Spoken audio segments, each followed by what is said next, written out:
अपने किताब में कश्मीर को लेके प्लेबिसाइट होना चाहिए, कश्मीर अलग होना चाहिए, इस प्रकार के बयान भी दिए।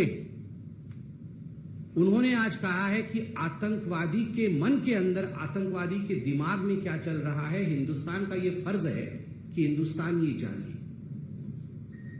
आर्मी के चीफ को सड़क का गुंडा कहती है कांग्रेस, और आतंकवादी के मन को पढ़ने के लिए प्रयास करना चाहिए, इस बयान की हम निंदा करते हैं। जहां तक फारूक अब्दुल्ला और बाकी नेताओं का सवाल है, उन्होंने भी पाकिस्तान से बातचीत की, पेशकश की है। मुझे दुख केवल इस बात का है कि हजारों बार हिंदुस्तान ने कहा है talks and terror can never move together. उसके बावजूद जब शहादत चल रही, जब वीर जवानों की अंतिम यात्रा चल रही हो, उस समय इस प्रकार की, मैं कहूंगा, इस प्रकार के स्टेटमेंट कहे जाएं, ये न केवल अनुचित है, अपितु ये दुखद है। हिंदुस्तान ने इसका जवाब देगा। मुझे तो ये कहते हुए भी दुविधा होती है, कहते हुए भी दुख होता है कि सैफुद्दीन सोज, फारूक अब्दुल्ला जैसे लोगों को एक मुख्य स्थान इन राजनीतिक पार्टियों ने दिया हुआ है, अपने अलायंस में, अपने पार्टी में, अपने ग्रुप में।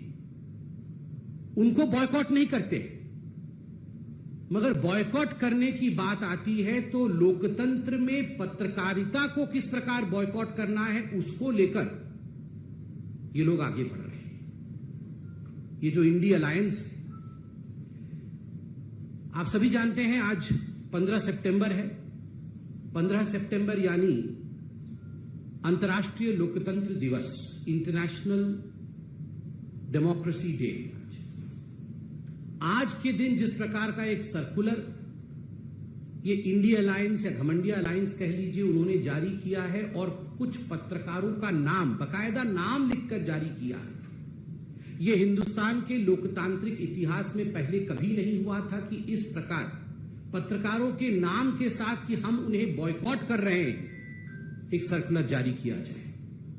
यह पत्रकारिता का विरोध है, और इंटरनेशनल डेमोक्रेसी डे में कहीं न कहीं यह दिखाता है कि कुछ ऐसे दल आज भी हिंदुस्तान में हैं, जो पहले भी लोकतंत्र पर विश्वास नहीं करते थे और आज भी लोकतंत्र और लोकतांत्रिक प्रक्रियाओं पर विश्वास नहीं रखते हैं।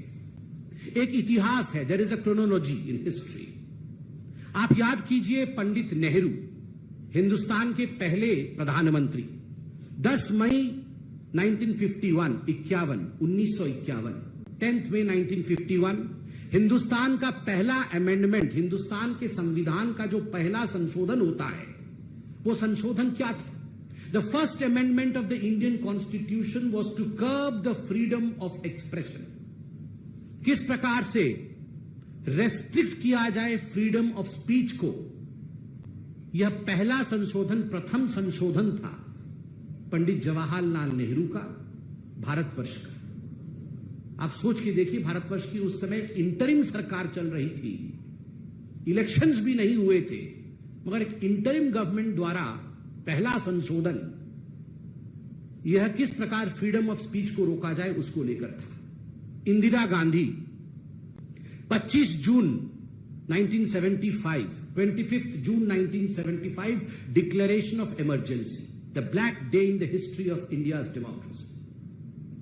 इतिहास में हिंदुस्तान के लिए एक काला धब्बा बना था जब इमरजेंसी लागू इंदिरा गांधी ने किया था, और लाखों पत्रकारों को जिस प्रकार से प्रताड़ित किया गया था, संपादकीय तक पत्रकार लिख नहीं पाते थे। पुलिस बैठकर देखती थी वहां पर कि संपादकीय में कहीं इंदिरा गांधी के विरोध में कुछ लिखा जा रहा है या नहीं लिखा जा रहा है। मीसा कानून के अंतर्गत न जाने आप में से कई लोग यंग पत्रकार यहां बैठे हैं, आप में से कितने के पिताओं के ऊपर, कितनों के दादाओं के ऊपर, कितनों के जानकारों के ऊपर, कितने ही पत्रकारों के ऊपर जुल्म ढाया गया मीसा कानून के अंतर्गत। इस विषय से भी हिंदुस्तान वाकिफ है।